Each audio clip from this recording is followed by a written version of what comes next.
when you get finished with your cover for your sketchbook, you're going to turn it over. You're going to write your name on the bottom, and you're going to put your class period. Then you're going to look at your artwork and you're going to give it a title. What creative title can you come up with to name your artwork? And you're going to write that title on the back. You're going to have capital letters at the beginning of each word. Then you're going to take that information and you're going to use it to fill out your rubric. This is not the only kind of rubric that you'll have, but it's one that's similar. You're going to fill out your paper with your information at the top, the date, your title that you just wrote, and your class period.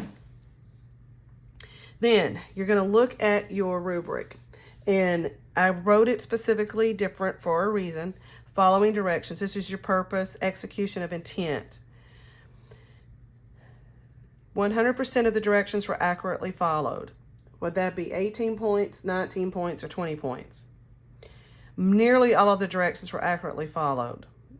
Most of the directions were accurately followed. Minimum amount. So because this particular cover example isn't finished, there's no way I can give myself 18, 19, or 20 points. It would probably more be like 14. And then you'll write that in that slot. This is your side. Then your technique. This is the use of your media and your tools, specifically with your coloring. And if it's really good, everything has an outline around it, it's colored neatly, there's no smudges. Is that going to be in 18, 19, or 20 category?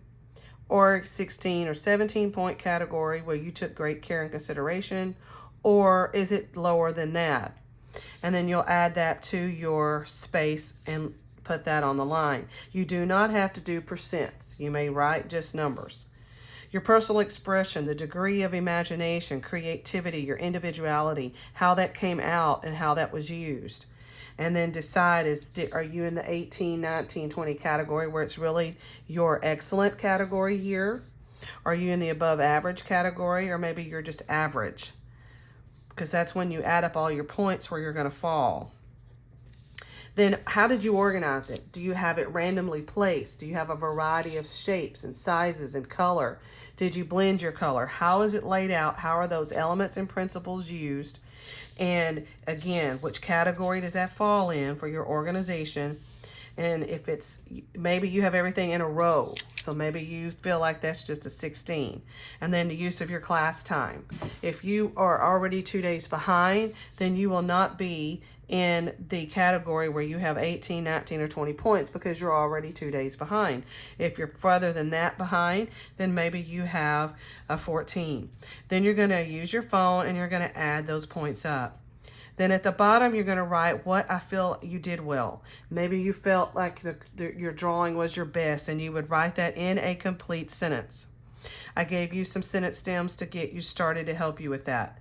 What could you improve? So maybe your drawing is really good, but maybe you need some improvement in your coloring. And then you would say, I should work on, or I need to improve on, and you're welcome to borrow the sentence stems and put that on there.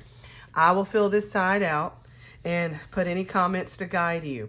But that's how you're going to fill out a rubric when you have one. And some of your rubrics are going to be set out differently, and they're going to have areas for you to fill in on the physical rubric itself. So each one's different, but this is how you handle this one.